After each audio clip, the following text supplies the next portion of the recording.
Welcome to the Virtual Memories Show. I'm your host, Gil Roth, and you're listening to a weekly podcast about books and life, not necessarily in that order.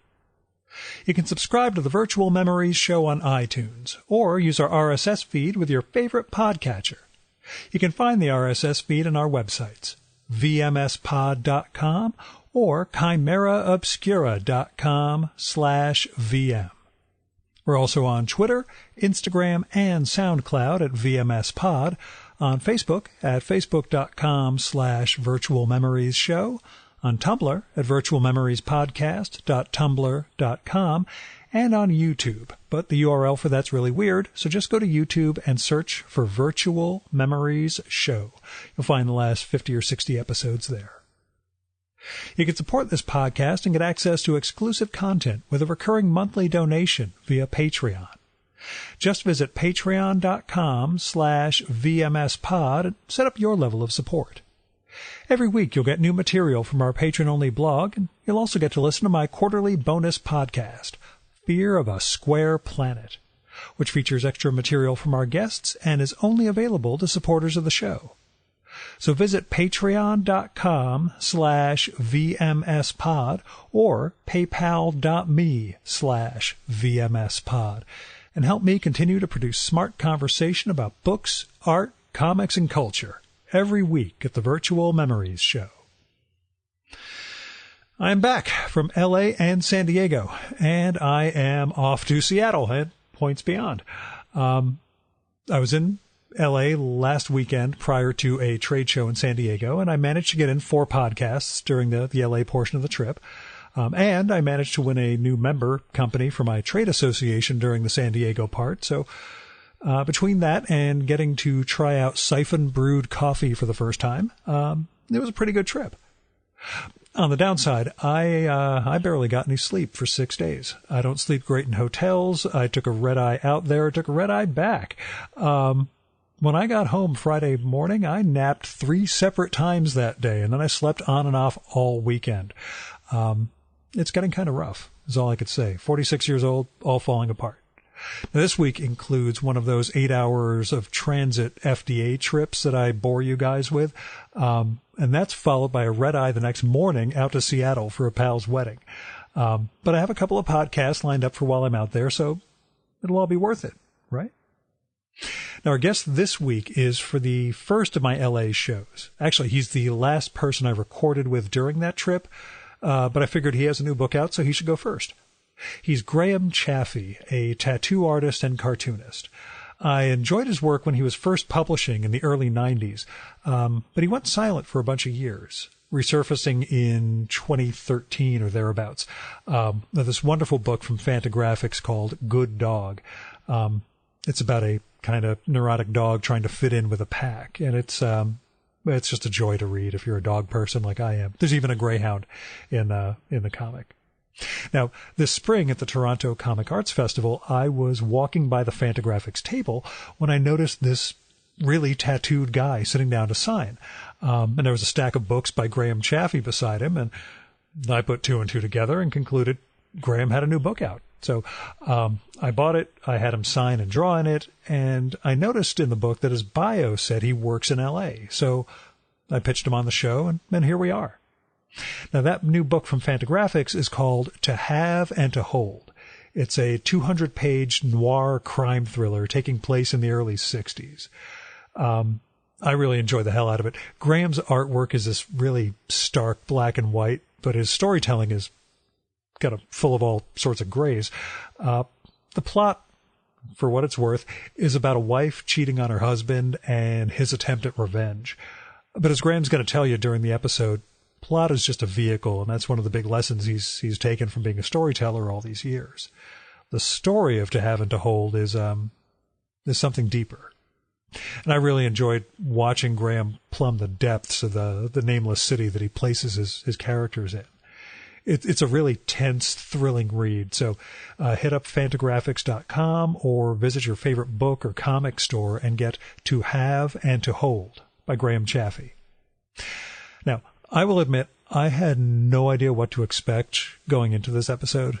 Graham and I talked very briefly in Toronto at the signing table, Then we corresponded pretty briefly to set this up. And all I knew about him really was just the Instagram feed I follow of his where he posts a lot of the tattoo artwork that he does.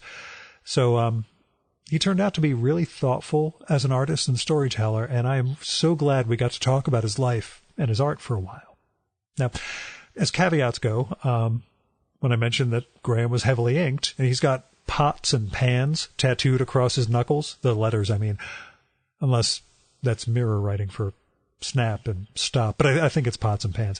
Anyway, it's because, as I mentioned, he's a tattoo artist, and we recorded the episode in the shop that he owns, Purple Panther Tattoo, on Sunset Boulevard in L.A. There's some car noise outside, but no customers came in because we were recording before the place opened. And that's pretty much it for the caveats. Here's Graham's bio from Fantagraphics' website. Graham Chaffee is a professional tattooist and cartoonist. His previous books are The Big Wheels, 1993, The Most Important Thing and Other Stories, 1995, and Good Dog, 2013. His new book is To Have and to Hold. He lives and works in Los Angeles. And now, the Virtual Memories conversation with Graham Chaffee.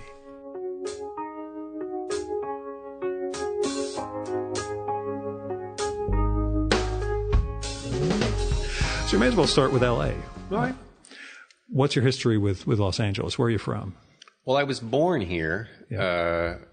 My family had family here, and so I was here for a year or so, and then we were off to Michigan, and from Michigan to Texas, and then we stopped, and I grew up in Texas, in Austin, and moved back to California about 1980, and that was Northern California.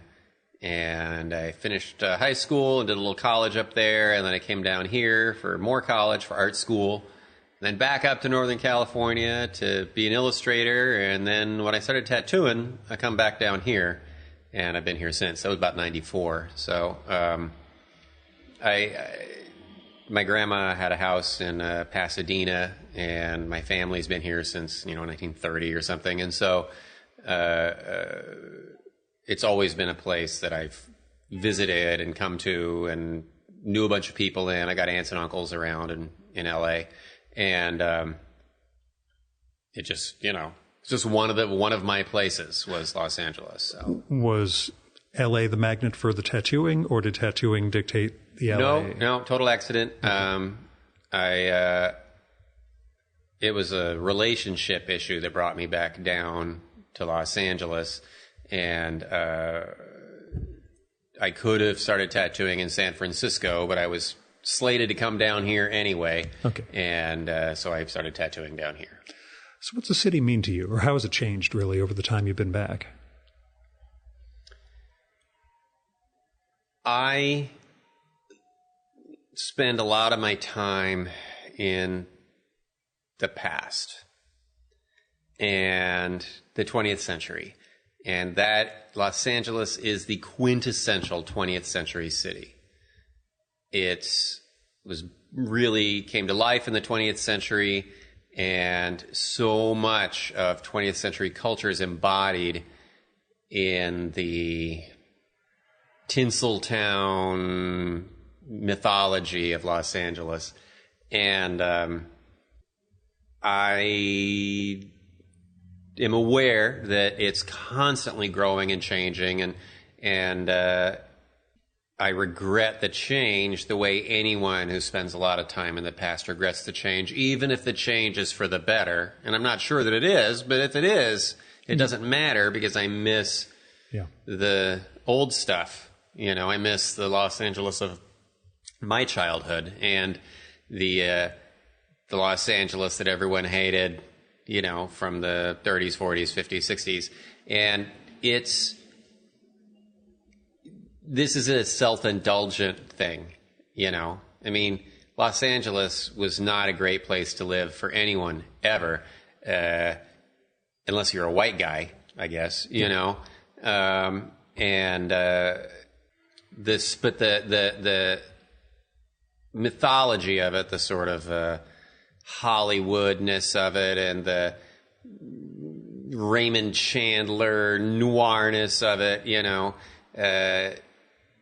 you could still see it here and there around, the buildings that haven't been torn down and stuff. And this is nothing you haven't heard before. This is like, I usually heard about New York though, yeah, not LA. But it's the same deal where old people wish things were like the way they used to be and resent change, and change is inevitable, and you have to just, roll with it. I don't know if change is for the better. I mean, the changes I'm talking about are largely architectural, and, for instance, they've really cleaned up Hollywood in the last, 20 years. And you kind of miss the older, dirtier Hollywood from the 80s and 90s and whatnot. But no one really wants that back. No one wants a bunch of people to be, living on the streets. I was going to say, living on the streets and getting stabbed. No one actually wants that, but everyone resents the change. It's like Times Square. Yeah. Now it's all touristy. It would be great if it was like it was in the 70s and 80s, except there's a reason, they cleaned it out. I think it's that the dirty, old, crappy, dirty version of things was organic.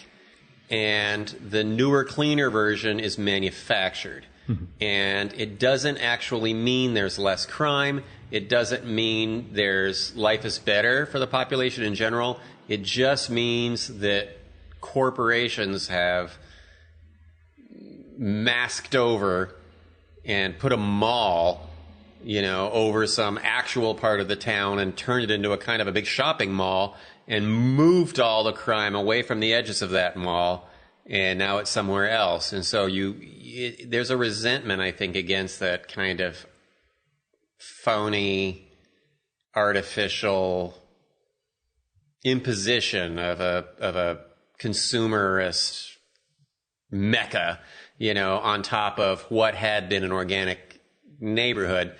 But on the other hand, Los Angeles is all about big, phony fakery. This town has never been about, authentic feeling. Authenticity or integrity of any kind. I mean, it's natural, I'm just in it, and you just don't like it when you're in it. You like to imagine it's always going to be the way you thought it was going to be.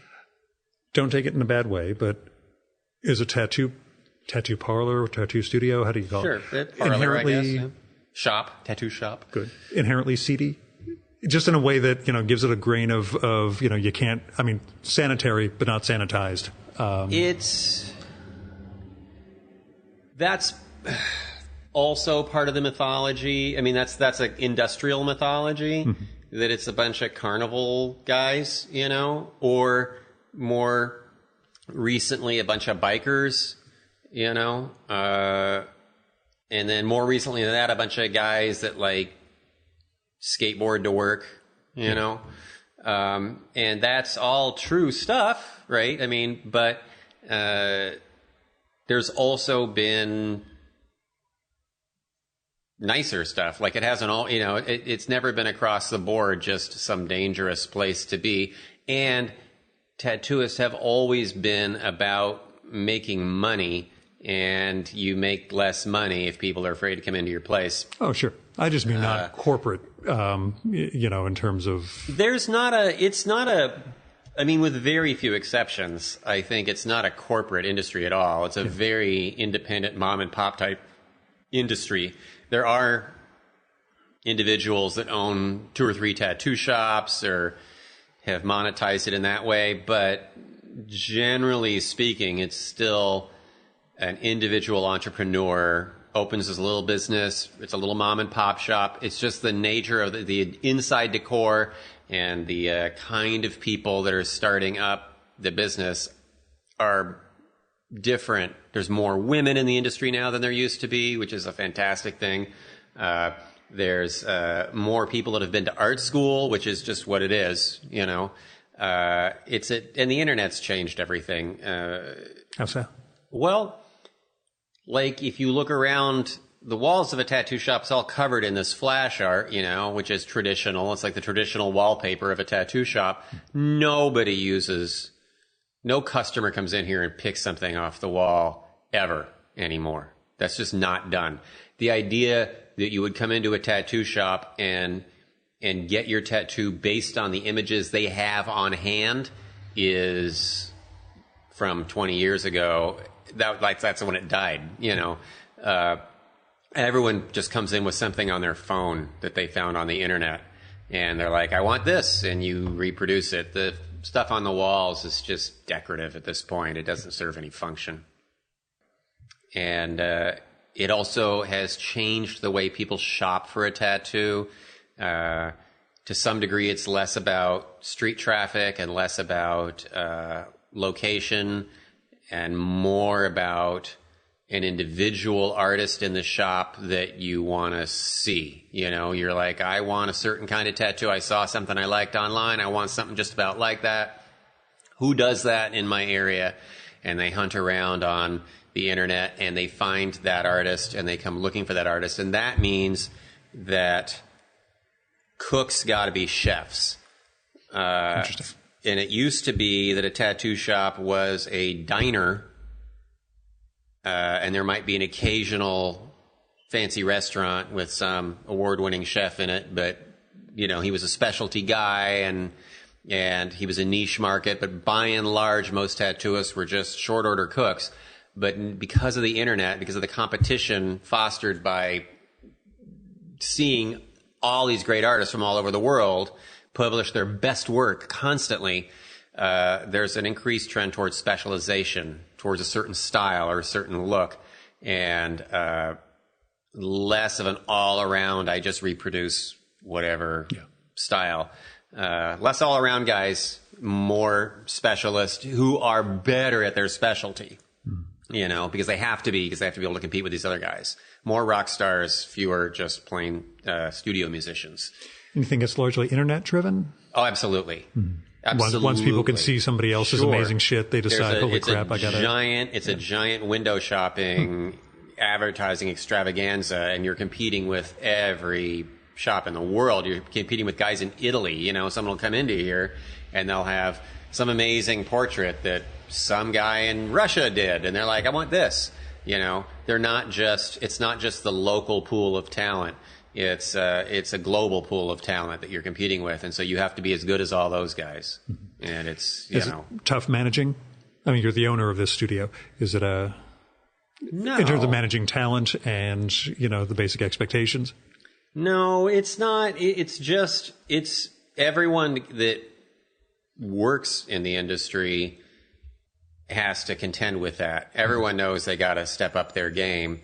I think managing the talent isn't any more difficult than it's ever been. It's not an industry that draws a lot of real organized professional types.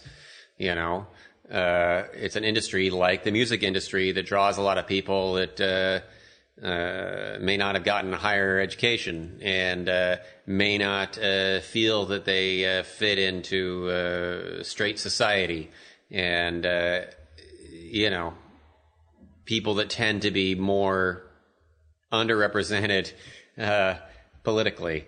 And that being the case, they're not necessarily, this isn't a 9-to-5 job, at least traditionally it's not. They're independent contractors. I'm not paying them. They're renting their booths. They're paying me a percentage.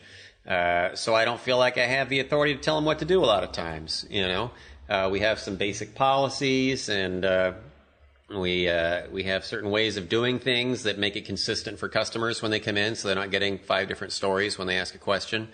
But people have shifts that they come in and work, but it's pretty relaxed working atmosphere here. It's always casual Friday here, and that's necessary and important for a lot of people, especially creative types that might find it confining to have a more structured work environment, I suppose. What sort of art did you study? Well, I went to Art Center College in Pasadena, and I studied illustration. I was an illustration major. My plan was to do illustrations for books and magazines, which I did for a few years before I got into tattooing. What took you into tattooing and away from that? I was getting a lot of tattoos. My friends were getting tattoos. That's what I wondered. Did you, were you a subject before you were a practitioner? Yeah, sure. Okay. It was all just like, we're getting tattoos and we're all into tattooing, and it's like this cool folk art form, This would have been 80s, early 90s? Yeah, exactly. And it just sort of seemed like it'd be fun to try out. And as a professional artist, it had the advantage of having a steady income. At least at the time, it seemed that way.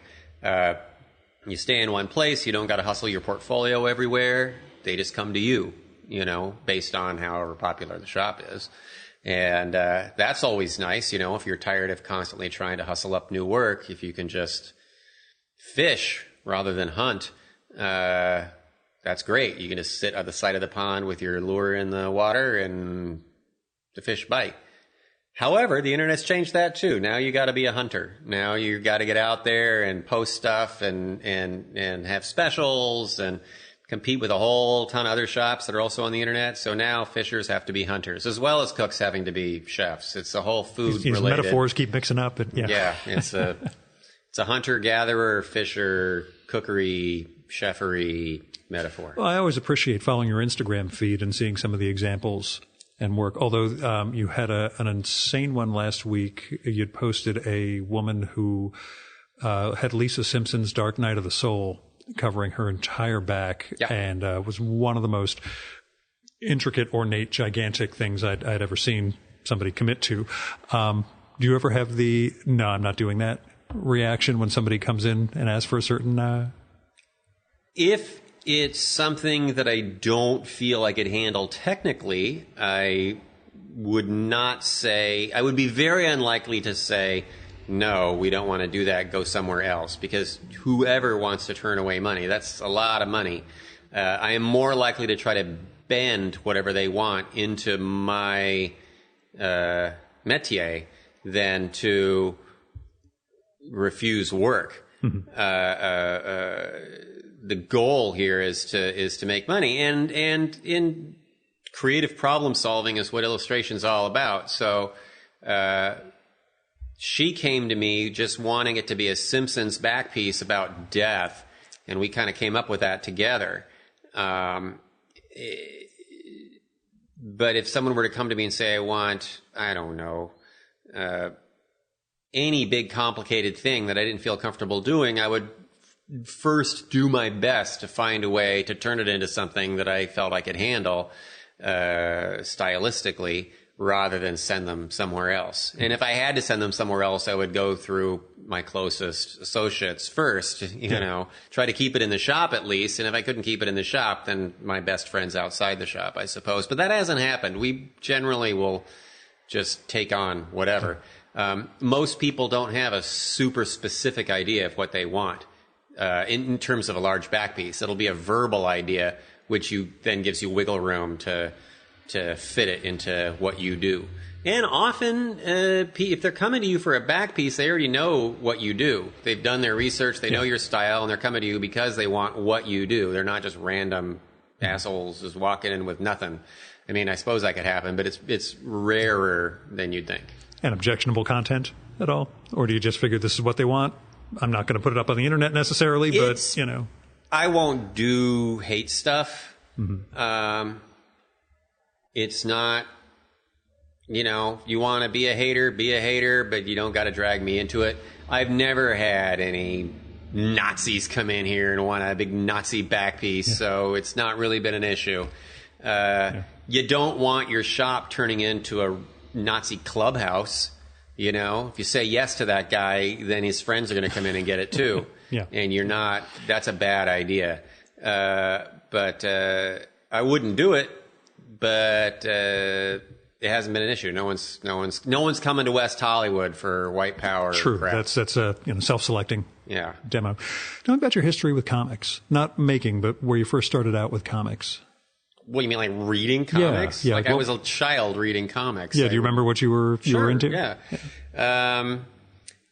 Earliest comics memory, and this isn't the earliest exposure. This is just my earliest distinct memory of comics. Was being laid up in the hospital with appendicitis when I was 8 or 9, and my mom bringing me some oversized DC origins of Batman and Superman thing. Yeah. And which I think I owned also. Yeah, it was just like it was a big oversized comic book, and it was like Batman's origin story and Superman's origin story, and I don't know. There was various other comics in it, you know, the Eternity Kid and some guy named the Vigilante who dressed like a cowboy. Oh yeah, with the red bandana. Yeah, he had like a bandana or a mask or something, Lone Ranger mask, and he I remember the story vaguely. He got tied up with like rawhide, and he knew enough to like dip it in water so it would become pliable and stretch and get his hands out of it, and then he like beat the bad guys. I don't know. But it was like old time golden age DC stuff. And then on a less anecdotal level, I mean, a less specific level, I would, every Saturday, you'd get your allowance and you'd walk down to the store and get your stuff. It was a 7-Eleven. And my brother and I would had enough to get either 1 or 2 comics each. They cost $0.25, I think. Yeah. And we got a lot of Weird War and House of Secrets and Plop, which was a satirical that comic. Knockoff of, At the time. Basil Wolverton used to do the covers for those. Yeah, exactly. Yeah. And I didn't know who Basil Wolverton was, but the comic was cool. And the covers were amazing. And we got like a lot of war stuff, Sergeant Rock and that kind of thing. I remember seeing the X-Men in the rack of loose magazines at the barber shop when I was a little kid, which was across the street from the 7-Eleven. And, you know, I'd have to get my hair cut every once in a while. And I would see the X-Men. It was like first class X-Men. And I was always a little intimidated by that. It was like too creepy and weird. It wasn't like the guys I was used to. And I was always a little like creeped out by the Marvel titles. They were less comfortable and childish than the DC titles. Yeah. And I was just a little kid, so I think maybe Marvel titles were for teenagers and DC titles were for little 8-year-olds. I think that's where I was at, was like, I was DC by and large when I was a little kid. And then when I was a teenager, my brother and I were more into the Marvel stuff. And then when I got into college, it was all about indie comics. And there was this huge, you know, explosion of Renaissance that like the people that I was reading all the time were like fucking Frank Miller and Howard Chaykin in the mainstream. Yeah. And then like me, that's a gateway to start heading towards exactly. the It was Brothers. Dark Knight and Ronin and American Flag and all that dumb shit. And then in the indies it was just this huge of so much stuff. Love and Rockets was just massive, and I was super addicted to that. And another favorite was Flaming Carrot by Bob Burden, which was just amazing. It's like one of the best things ever. If you haven't read Flaming Carrot, you owe it to yourself to go find one. Then as we moved up into the 90s, is Chester Brown and Pete Bagg and... You know, and then in the background behind all of that are the underground guys that I've always been aware of since I was a child. Again, seeing them in the barber shop and places like that, and always a little afraid of them. Like Crumb and Robert Crumb is exactly, you know, and Spain and S. Clay Wilson and all these guys. God, who did Howard Head? Well, you could. Oh, I'm blanking on it. Yeah, I know what you're talking about. It is amazing. He drew like this guy draws like Wallace Wood, and it's just like this weird hippie drug dealer, Hitler's cocaine. You know, it was like this weird thing, but it was amazingly drawn. and the Freak Brothers and Fat Freddy's Cat and all this kind of stuff. Gilbert Shelton was a big hero of mine. Wonder Warthog had a huge impact on me. I loved Wonder Warthog. I don't know, a whole bunch of stuff. I'm bummed with the postcards I gave you. I've already given out all my Paul Mavridis ones, the guy who collaborated with Shelton on the Freak Brothers. Right. But yeah, we did last summer in San Francisco during yet another trade show. I figured, let me go sit down with one of the kings of the undergrounds. But that was sort of a bridge for you. You went from those mainstream into indie. And then, sure. I started with Batman and Superman and worked my way up to the bros, to now, and what led you to start doing your own comics? I just always thought it was cool. I'm not really sure what got me started doing comics. I went into Art Center thinking I was going to do comics, and part of my entrance portfolio was like some comic stuff that I drew, and then I kind of put it aside and concentrated on illustration, but it was always back there in my mind. And it wasn't too many years after I got out of college that I started seriously doing some stories and stuff. And I just submitted a whole bunch of Xeroxes of stuff to Fantagraphics, and they bit. I got lucky right off the bat. Like, they said, sure, some of this is iffy, but we kind of like this one. If you finish this one, we'll think about it. And so I did. It was The Big Wheels, and I finished that. And I've just, been with them ever since. And by ever since, I did a couple of graphic novels with them, and then I didn't do anything for like 15 or 20 years, and then back for more in the 21st century. Yeah, what accounted for the big hiatus, or was it just life and work? And yeah, it's like when you're reading Moby Dick and you stop on chapter 7 and you put a bookmark in it and you mean to get back to it and then you don't. Yeah, and that's what happened. Yeah. And so I was mostly concentrating on tattoo at the time. My tattoo career was just starting, and I was like super into like tattoo culture and tattooing and all this kind of thing.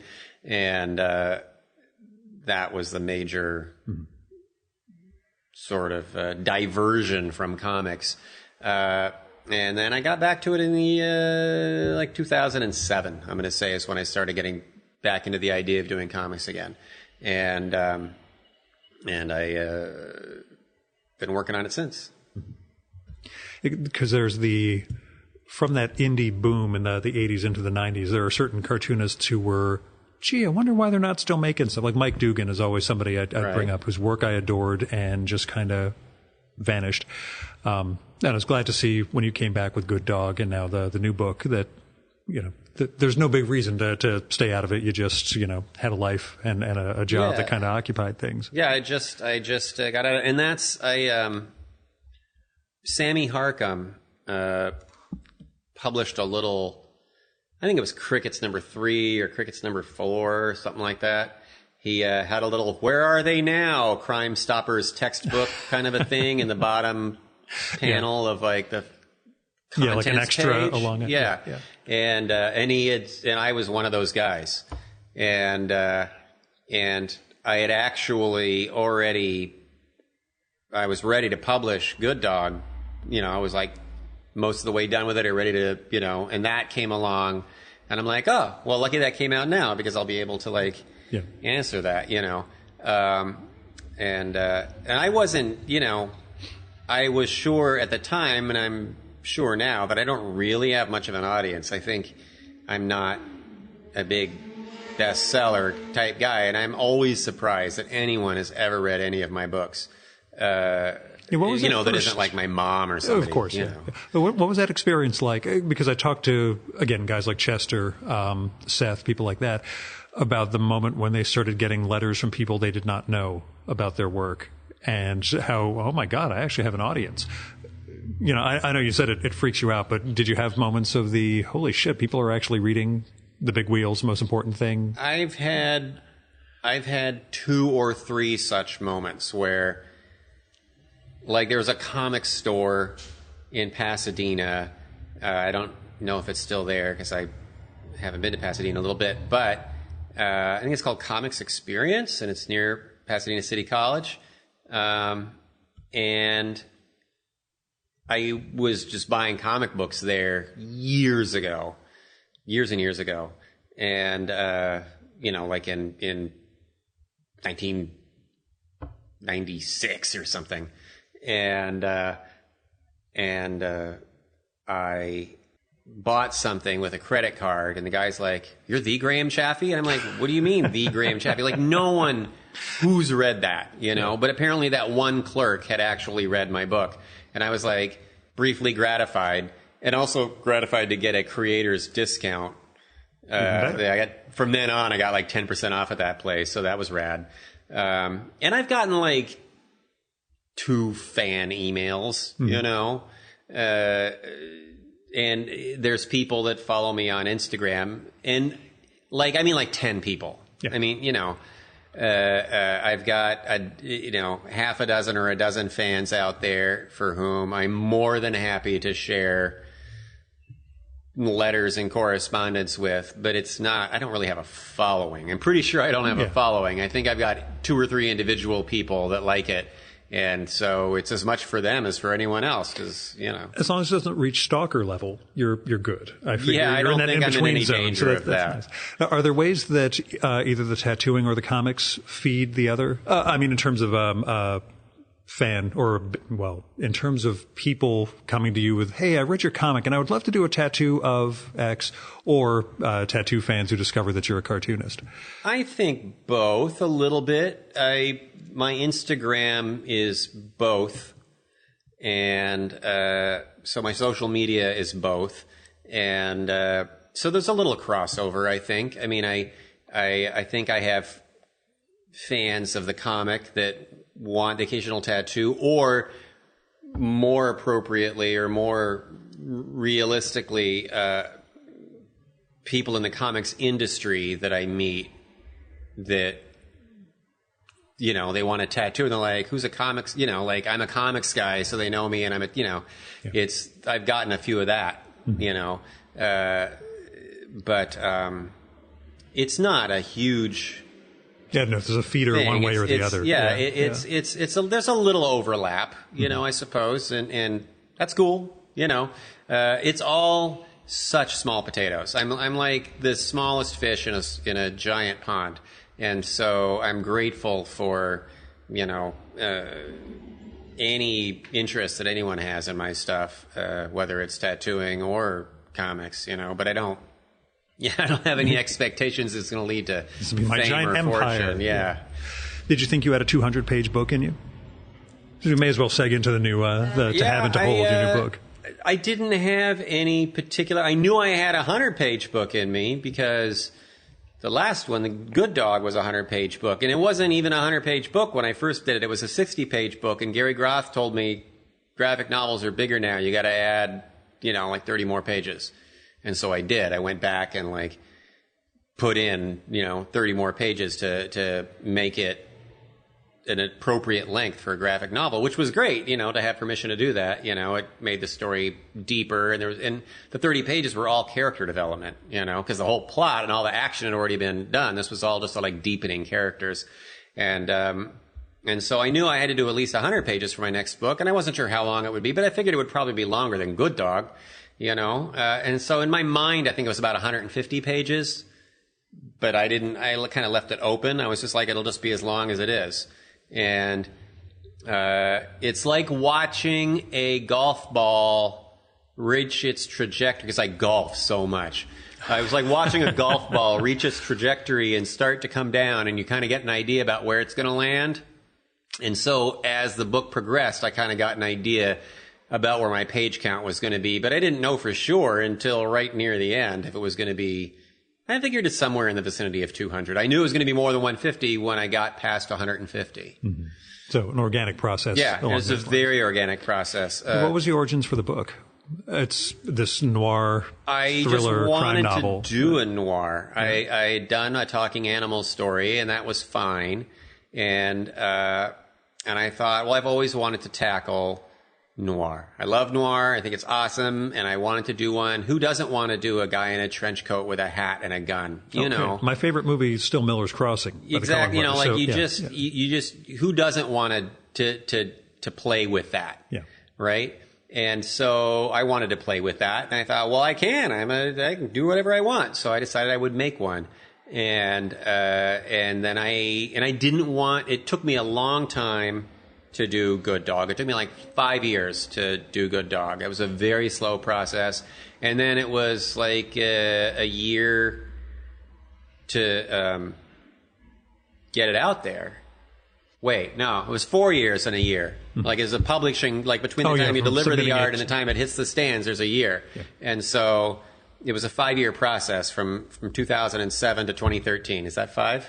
6, depends on how you're counting it, but yeah, 5 or 6. I'm bad with math, but it was a long time, and since it took a long time to make the book, and since it takes a long time to get it published once you have made it, I felt like I couldn't let the grass grow under my feet with the new book because I don't want another 10 years to go by between books, right? I'm trying to like build momentum here. I'm trying to get people to read my stuff, and so I thought I got to get on this right away, and I was sitting down with a pencil and paper trying to come up with a plot or a theme or an idea or a hook for this noir story as fast as I could. You know, I was just like, what's going to happen? What kind of story is it going to be?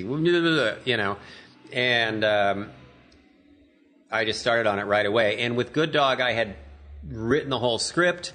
And once I had the whole script typed out, I had gone through with a sketchbook and done all the layouts from start to finish with all my compositions, where the darks and lights were and everything. And then I started the finished art. So by the time I was doing the finished art, I was my third pass on this story, and it was exhausting, and it kept making me want to take breaks. So for this one, I decided, screw that. I'm going to just start. And I plotted my basic premise of my script, and I wrote the first scene, and then I laid out like 2 pages, and then I just started going with the finished art. Like right away. And I was only working 1 or 2 pages ahead. Yeah. You know, I was only scripting 1 or 2 pages ahead of the finished art. And that is a super organic process. And because when you write, things change, characters develop a certain level of agency and autonomy. And once you've created a character, then he behaves like that character, and you can't suddenly fit that new character that you've created into the ideas that you had for him originally. You can't just make some guy you can't make Superman kick somebody in the nuts, because he just wouldn't do that, right? That's not who he is. Except in the movies, apparently. But I don't go out. And you have to start play by your own rules once you've created a character. And so you think you've got your plot, and then the characters come to life and they tell you that this isn't going to work, and you got to go back and change stuff. And so there was a lot of going back, a lot of rewriting, a lot of redrawing, changing individual panels, rewriting whole pages, redrawing whole pages, sequences of stuff. So it was like 2 steps forward, 1 step back, 2 steps forward, 1 step back kind of a thing the whole way through. And that is also useful. This is for all you creators out there. That's also useful because your art style and the way you draw your characters, specifically your characters, changes over the 3 or 4 year period that you're drawing them, right? Yeah. If you looked at episode 1 of The Simpsons, you know. I've seen it in too many long form comics where the artwork in chapter, sometimes they had more time to work on the first chapter and it can look really smooth, and then by the time they're finishing page 200 it's a lot more ragged, and we had to get this done. And but either way, it works both ways. And so you go from wobbly lines and not being sure what your characters look like to you've drawn the guy for like 200 pages now and you got him down.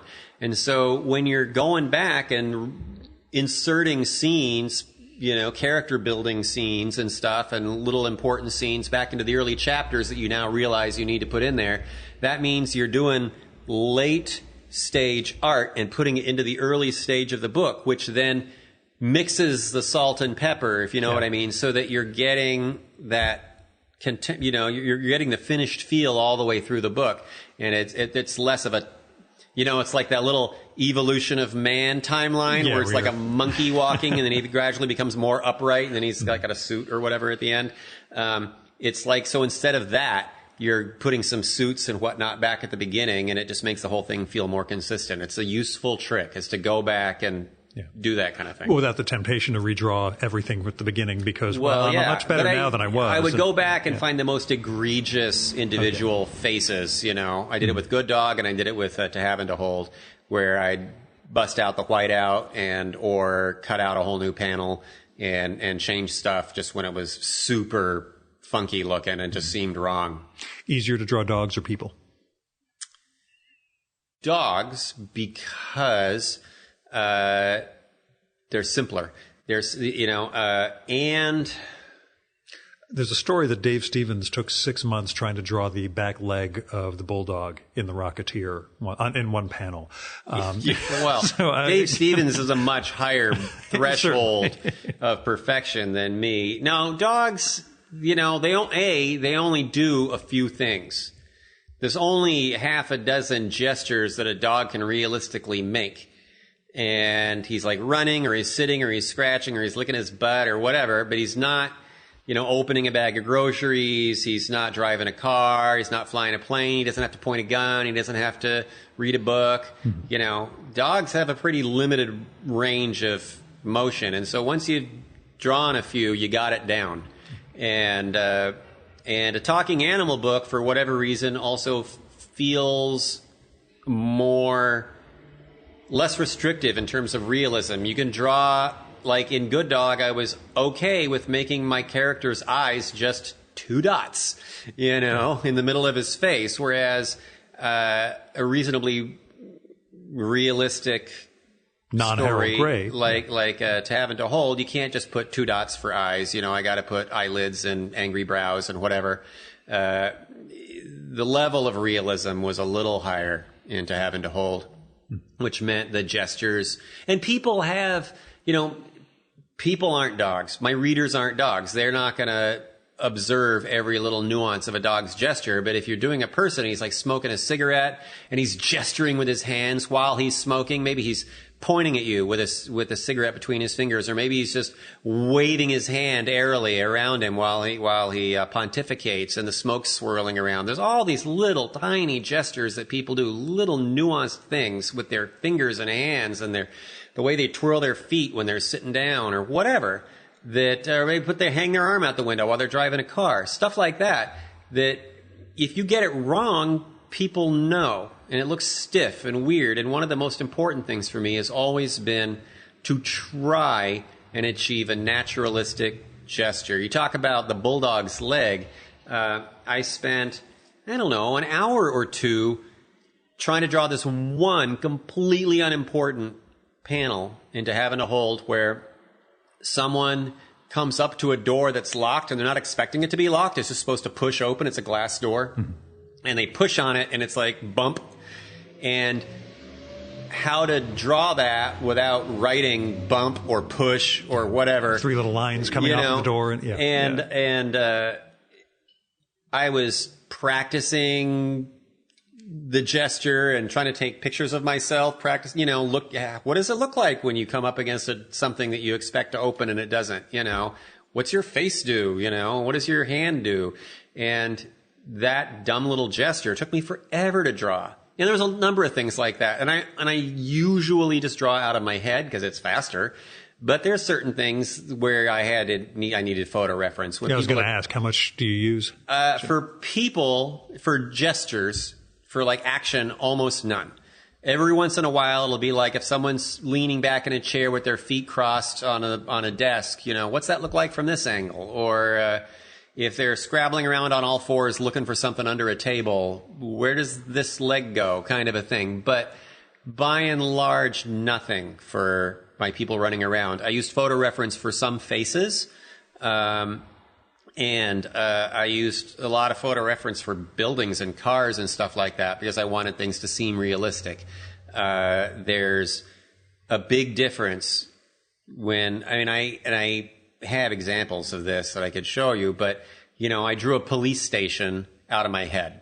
I just drew a brick building with some steps going up to an arched doorway, and there was 2 light posts with globes on top on either side of the doorway, and there was a little fence out front, and a squad car parked on the curb, and a couple of cops leaning on the car shooting the shit.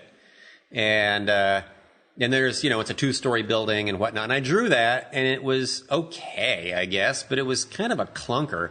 And then I looked up a real police station, and it was all those same elements, but there was a ton of tiny little details, like the stair railing and the way the lamps were built and how the bricks were arranged and where the windowsills were and all this kind of stuff. And it just looked 1,000 times better when I used a real building as a model, because the level of my imagination for the detailing on windowsills and door jambs and overhangs on a porch and construction of stairs and basement grills and all these sidewalk vents is limited. There's only so many things that I have in my scrap file inside my head. And with Good Dog, I didn't use hardly any reference. I just drew whatever buildings came into my head, and there's a lot of real similar buildings in Good Dog. 2-story apartment building with a flat roof and a sash window. I can draw that, no problem. And there's a lot of those in Good Dog, and it didn't matter because the point of view is at knee level. It's all dogs just running around, and it doesn't really matter what the buildings are. It's not about the buildings. But to Having to Hold, you're really trying to get this kind of New York feel, and I wanted it to feel right. And I was more invested in the time period. And so I was doing a lot of photo reference to make sure that I wasn't including stuff that would be anachronistic. And so it was like the models of cars that are in there and the technology that people are using and the way they're dressing and their haircuts and all this kind of nonsense was something I was really specifically researching. I did a lot of research into clothing, hair, buildings, and cars. And to be honest, to be fair, the book said in 1962, but I just said 1960s. I wasn't going to get super specific with 1962. You try finding 1962 hairstyle and see how many you find. I'm sure there's a Mad Men example of it, but I used a lot of Mad Men. If you're looking for clothes and hair and interiors, Mad Men is a very useful. Don Draper's Apartment has a lot more Google hits than Apartment 1960s. Sure. And so I used a lot of Mad Men references, to be honest, but I wasn't specific. It could be 1965 for the And what attracts you to the 60s era? Because your other books are also sort of, or at least Good Dog, I think, falls in that same. It's all my stories have, up till now, I suppose, taken place in the same imaginary East Coast metropolis. It's kind of New York, but it's not really New York because I didn't want to be restricted to actual New York. I just wanted to make up my own city. And this goes back to the Big Wheels. And it's the same city as in the Big Wheels. In fact, there's a bar called Pat's Tap, which you can find in the Big Wheels and into Having to Hold. It's the same bar, and it's next to the same Wigs and Novelty shop. And the characters of Johnny and Babe, this brother and sister that run a billiards hall that's also a bar, they're in the Big Wheels. They're like characters from my very first graphic novel, and I liked them so much I kept them. Mm-hmm. And the location is as much of a character as the people. And so when you've got a location that you like, it's easier to continually develop and deepen that entity, that gestalt entity of a city, than to make up a whole bunch of new cities every time. Right. And so the Big Wheels and The Most Important Thing and then Good Dog and To Having to Hold all have sort of the same locales. There's a lot of similar buildings. The billiards hall is a very similar one. It keeps recurring. And I forgot what you asked me originally. Just the 60s era. Oh, okay. That's right. That's right. It was originally kind of non-specific, and it was sort of in the Big Wheels. There were just sort of elements, and I think I was borrowing from Love and Rockets for this. There was elements of retro cultural elements that I liked, but I wasn't confined to them if I didn't want to be. I remember Love and Rockets having futuristic stuff plus retro stuff, and I'm like, fine, if they can do it, I can do it. And it wasn't a specific decade. It was just sort of like old-timey cars and dictaphones and old tape recorders and dial phones and all this kind of stuff. And as it progressed, by the time we got to Good Dog, I knew it was the 60s. And that was because of this couple that runs this billiard parlor. I thought, well, who are they? And what's their deal? And what period of American history? They're black. And so it's important to know black where they when, are, because it made a big difference on their attitude towards the world and the world's attitude towards them. And so I decided it was going to be 60s. It was going to be civil rights 60s.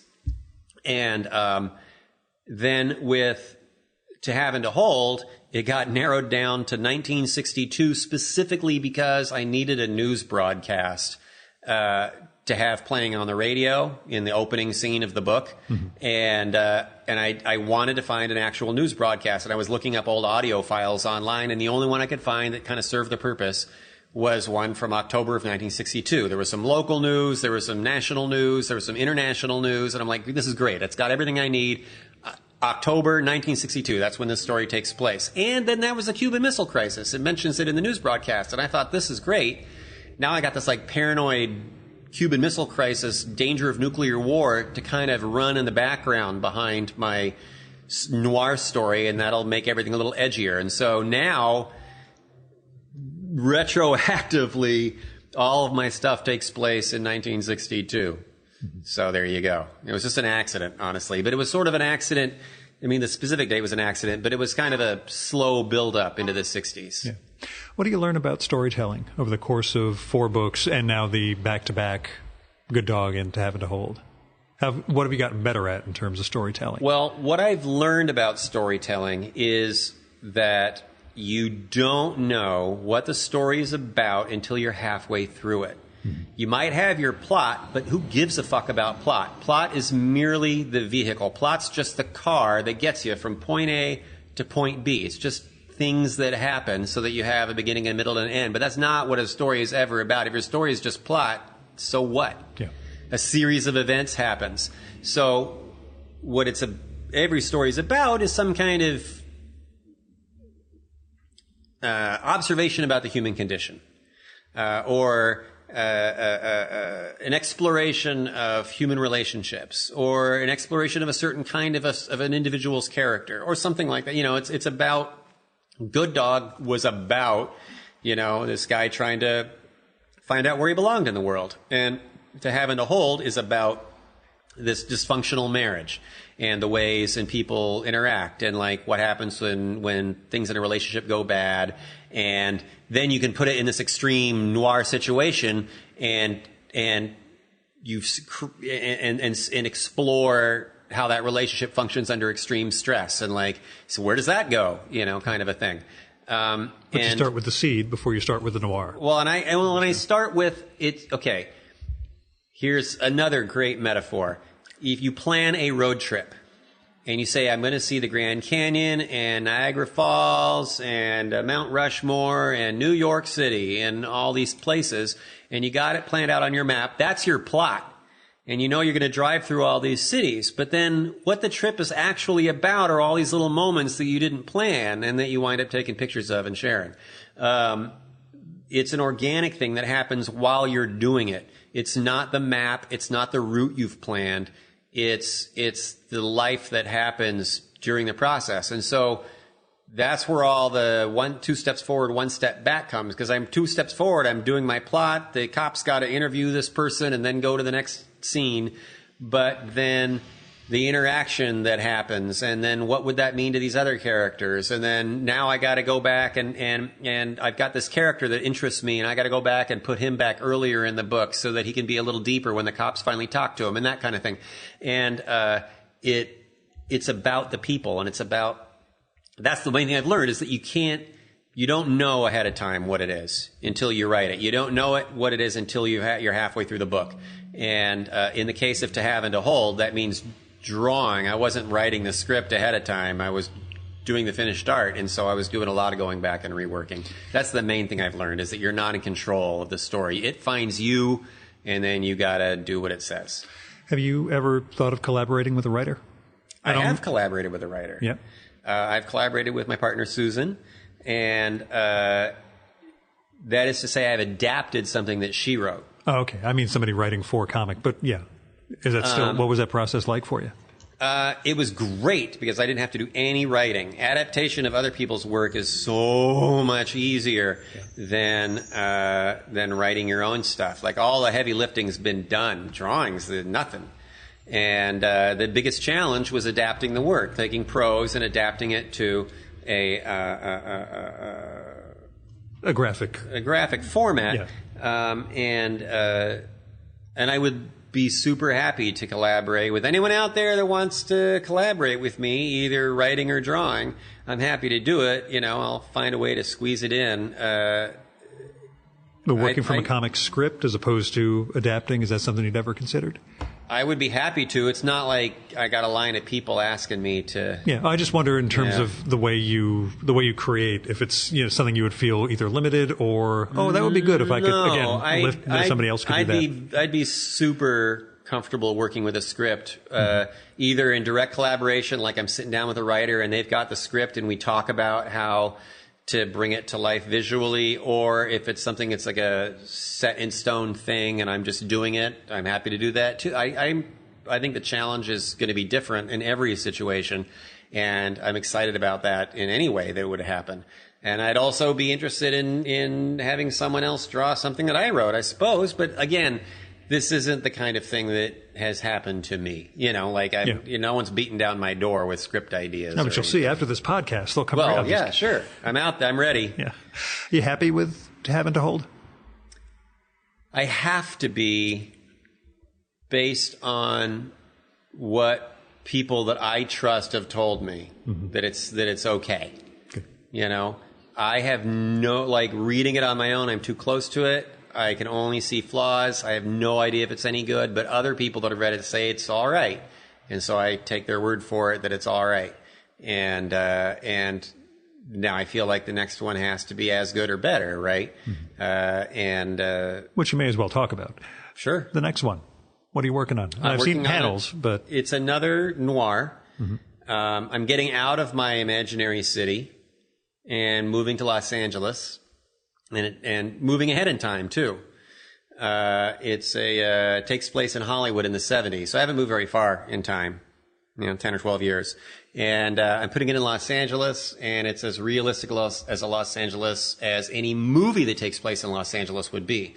That is to say, I'm using real locations, but I'm mixing them up in the way that movies do all the time. You see people driving down Sunset Boulevard, then they pull to a stop, and all of a sudden they're in Culver City. And only people that live there know, But it's, that they do it in movies all the time, so I feel comfortable doing it here. I'm having people drive all over town, and I'm not being too concerned with the realistic geography of my location so much as using realistic locations. Or saying, I'm putting this apartment building on Lankershim when indeed it was really on Silver Lake Boulevard, but I liked it, so I'm moving it over here. That kind of thing. But anyway, it's in LA, it's in Hollywood, it's a noir, it involves arson and insurance fraud, and it's going to be one of those things where, there's going to be a fire set for insurance purposes, and it's all going to go wrong, and everything's going to fall apart, and chaos and mayhem will ensue. And then it'll turn out to be something so that's the plot, right? That's the plot that means nothing. And then it's going to turn out to be about relationships and people and characters. I just haven't gotten far enough into it, about 50 pages, for me to really, I'm zeroing in on what it is, but I'm not close enough to really know what it's about yet. I'm getting into the vicinity, Understood. Friends with cartoonists? I'm friends with a few. I mean, I guess it depends on how you define the word friend. There's friendly and then there's friends. I'm friendly with a number of other comics guys, but I don't. Do you tend to? Yeah. Do you I don't hang out with. Yeah. I mean, I don't hang out with any of them on a regular basis. Mostly, everyone's in different cities and stuff, and I'm not a big conventioneer, and so.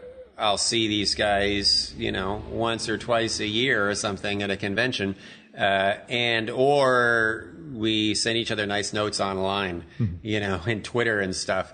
I I'm not part of a big community of cartoonists or anything. I'm a peripheral part of a larger virtual community of cartoonists.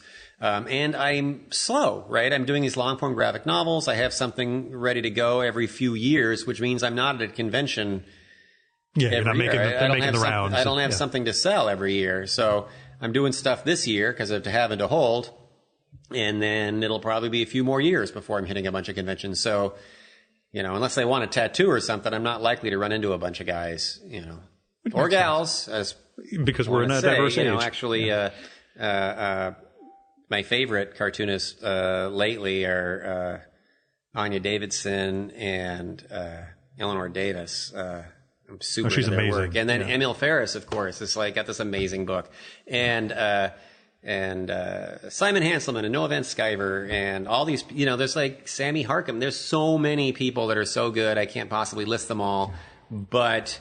Well, I just love the fact that Sammy's an LA guy and he still thought you were missing an action because he's. Sure. Yeah. Well, yeah. I know it's a big city, but. Sammy's the one that I actually probably see more than anyone else. And I don't see Sammy very often because LA's a big place and we're all busy with our film projects and our scripts and our development. See, that's a funny. My only exposure to LA, I have these. This is now the third time I've done this. A day and a half to 3 day long. Oh yeah, well, I'll be wrapped in a minute. Day and a half to 3 day long visits, and all I do is run around and interview people who are good, podcast fodder. Which gives me a stilted idea of LA that, pretty much everyone I meet is connected to entertainment somehow in some sort of creative field. I'm pretty sure there's, a whole world of people who aren't part of that. But 70% of the city is Latino and they're not all in the film industry, oddly enough. Yeah. That's part of the mythology of Hollywood and LA that we're talking about is that it's Tinseltown and all this kind of thing. And that's fine, but deeply untrue. There's this. LA is an immensely diverse city, and it is filled with bajillions of people that have nothing to do with the entertainment industry and are working their asses off trying to make a living, and a lot of it's in support of the entertainment industry. But that whole I'm working on a script kind of a thing is a tiny fraction of privileged people. And I'm not one of them. I'm not trying to imply that I'm working on a script. I have nothing in development. There's no interest in any of my work. But as a white person, with a certain level of income, I see more of that. I used to live in Los Feliz before we moved to the Valley.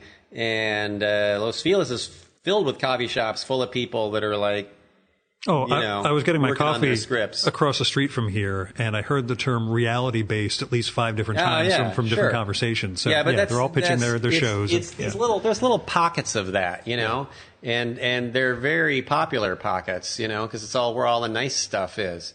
But it's all bullshit, all that stuff is supported by an enormous amount of work from very unglamorous jobs full of people that are mostly not white, and it's grotesquely unfair. Can you talk a little about race in your comics? Black characters figure in everything that you've done, but they are, I don't want to say segregated, but they are, sort of portrayed in, a different light than the white characters who are shown up. How does that inform your work, or what are you trying to achieve, I guess? It is. Well, you have to be more specific with your questions. I'm going to answer it the way I think you're asking, and then you can. The importance of race in your comics. Okay. Well, it's accidental in its origins. Yeah. I had this black brother and sister from the Big Wheels that I just liked. Mm-hmm. I just thought these two guys are cool, and I like them, and we're gonna see more of them. And I did a story called Johnny and Babe for an episode, an issue of Drawn and Quarterly, and then I did Good Dog, and they're in there, and I knew that it was kind of the '60s, it was kind of this time before cell phones kind of a thing, and so that informed the living circumstances and the racial circumstance, you know, the kind of the social circumstances of a lot of my cast. And I had determined, I think in the Drawn and Quarterly episode story that I wrote, that this giant New York city had a suburb, a borough called Butchertown, where all the meat processing was done, right? And it's like across the river, you know, in a Brooklyn or Queens kind of a thing. And it was not super urban. It's not Harlem, but it would be like Oakland in the Bay Area, in San Francisco Bay Area, where there was an industrial borough and the industry was meatpacking. And so it's this little town called Butchertown. And that's where this billiards hall is. And it's 75% black or something, you know. And so that's where they lived. And then the bigger, whiter city was across the river. And into Having to Hold, the driver of the getaway car, part of the gang, is this guy from Butchertown. And so part of the action happens in Butchertown, and we revisit some of those locations from Good Dog into Having to Hold. And my main character's an Irish cop. Yeah. There's no way that guy was going to be super woke. Yeah. You know, in 1962, he's like a total racist. And that, you know, played into the whole thing. And so, if that's what your question was about, that's where, you know, that's where that came from. You do find it not, I don't want to say important, but, you know, an integral part of trying to portray a city involves trying to portray the different demos that actually live there. Absolutely. And it's, you know, it's a very, I mean, I'm not. It's real easy to lead that stuff over. I went over 2 years without a guest of a non-white guest on this show. Well, because you just do it by accident and you don't realize you're doing it. Well, sometimes, I mean, unless you're consciously. My story would never set out to be about race. Yeah. You know, and it's not a very accurate portrait of race in New York in the 60s. There's not a single, you know, Latin in the whole book, right? And I think the only Asian character is a waitress in a Chinese restaurant. You know, like under no circumstances is this book meant to be some sort of it's not a race textbook or anything like that. Yeah, nothing like that. And in our current social gestalt that we live in now, in the zeitgeist, I am or have been extremely concerned that I was doing racist stuff in my book without meaning to. You know, like, 'cause I'm not black. Who am I to, like, you know, say what black people see and do and hear and think? On the other hand, if I don't, then I'm just only doing white people, and that's stupid too. And so there's a kind of a Scylla and Charybdis kind of a passage you have to navigate there, and I'm gonna blow it, and I hope I didn't blow it too bad. Yeah, I'm with you. I had to check. I read Lovecraft Country by Matt Ruff, a white author, lives up in Seattle, about a black family in the early 50s in Chicago. And I enjoyed the hell out of it, but then checked with a black queer science fiction writing pal of mine just to make sure. I'm like, it's not bad that Matt wrote this book, right? He's like, no, he did the research. It's okay. You know, he's got our stamp of approval on this. If you do that half-assed, or, you know, to make some point that, you know, demonstrates how noble you are as a white creator, that you're deigning to do this, then they're going to call bullshit on you. But, you know, I think you handle that stuff pretty deftly. So. I just always loved these two characters, and they are the seed and the core of everything that I've written, just because I thought they were super cool when I first invented them. I just liked them. I don't know why. They stuck in my head more than the other characters. Maybe they were less archetypical than my weary cop or whatever from Big Wheels, you know, or my hobo. And so I just liked them, and then they're in there, and then a lot of stories are about them, and then race becomes a thing. And it becomes a part of the book, especially, you know, once I know that it's set in the early 60s, and it just is there. You know, the new book, you know, will maybe, I don't know, it's at this point pretty white cast, So we'll see, but again, I'm not consciously trying to do something. I'm not setting out to do stuff that's about racism. Understood. Not that wouldn't be a good thing to do, I suppose. There's all kinds of awesome stories I explore about racism, but I'm just writing noir right now. Got a title for the new one? Right now, the working title is Billy Bonnie. But it'll change. Yeah. I'll let you get back to it. Graham Chaffee, thanks so much for coming on the Virtual Memories Show. I'm honored to be a part of it. Thank you so much for taking an interest.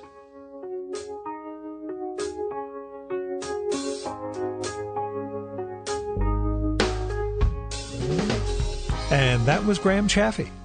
You should check out his new book from Fantagraphics, To Have and to Hold. Graham's backlist is pretty impressive, too. Go read Good Dog, The Big Wheels, The Most Important Thing, and other stories. And if you're in L.A. and looking for a tattoo, go visit The Purple Panther on Sunset Boulevard. We've got a website, Purple Panther Tattoos, which I will probably hit the place when I'm back in L.A. this November so I can finally get something to cover the one tattoo I got in the aftermath of 9/11, which is not a great story. Graham's on Instagram, and you should really check out that feed, as Graham_Chaffee, and that's GRAHAM_CHAFFEE.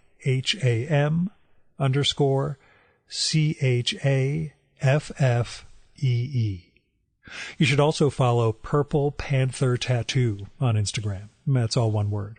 Graham's got a website, gschaffeetattoos.com, but it's not really updated that much, so you're better off just following the Instagram. Now, once we wrapped up the main session, I asked Graham, so, who are you reading? If you want to hear his answer to that, you'll need to become a supporter of the Virtual Memories Show so you can get access to our quarterly bonus podcast, Fear of a Square Planet. You can do that at patreon.com/VMSpod or at paypal.me/VMSpod.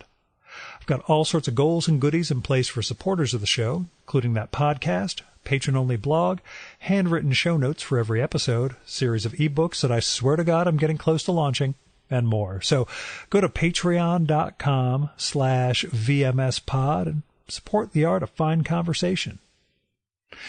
Now, I'm not going to lie, this episode cost me serious money. It was part of the LA trip I took prior to a San Diego trade show. So while I didn't have to cover airfare, I did have to pay for the hotel, car rental, meals, and, of course, knowing me, coffee. Those were all out of pocket, and LA is not cheap. As I mentioned at the top, I did record 4 episodes while I was out there, so I can kind of pretend it spreads the cost out, but seriously, this jaunt was kind of pricey. So if you want to help defray some of the costs of the Virtual Memories Show, like that travel, web hosting, equipment, coffee, then visit patreon.com/VMSpod or paypal.me/VMSpod and make a one-time or recurring donation. Now, special thanks go out to Kevin Katila, John Wendler, Fred Kish, Jonathan Kranz, Wallace Wieldy Manozzi, Andrew Mason, Greg Tanner, Zach Martin, Greg P. Steffen, and Ron Slate for going over and above in their support of the Virtual Memories Show. We have the full list of show supporters at chimeraobscura.com/VM. Now, our music for this episode is Nothing's Gonna Bring Me Down by David Bayerwald, used with permission from the artist. I believe David still has a reunion project going with his great 80s band, David and David, and you can find out more and support that at facebook.com/DavidandDavidMusic. And that's it for this week's Virtual Memories Show. Thanks so much for listening. We'll be back next week with the great comics artist and writer Howard Chaykin. Until next time, you can subscribe to the Virtual Memories Show and download past episodes at the iTunes Store or at soundcloud.com/VMSpod. You can also find all our episodes and get on our email list at either of our websites, vmspod.com or chimeraobscura.com/VM. You can also follow the Virtual Memories Show on Twitter and Instagram at VMSpod, on Facebook at facebook.com/virtualmemoriesshow, at virtualmemoriespodcast.tumblr.com, and at YouTube by searching for Virtual Memories. And if you like this show, please go to iTunes, look up the Virtual Memories Show and leave a rating and review for this podcast. That'll help us build a bigger audience. Till next time, you've been listening to the Virtual Memories Show. I'm your host, Gil Roth, and you are awesome. Keep it that way.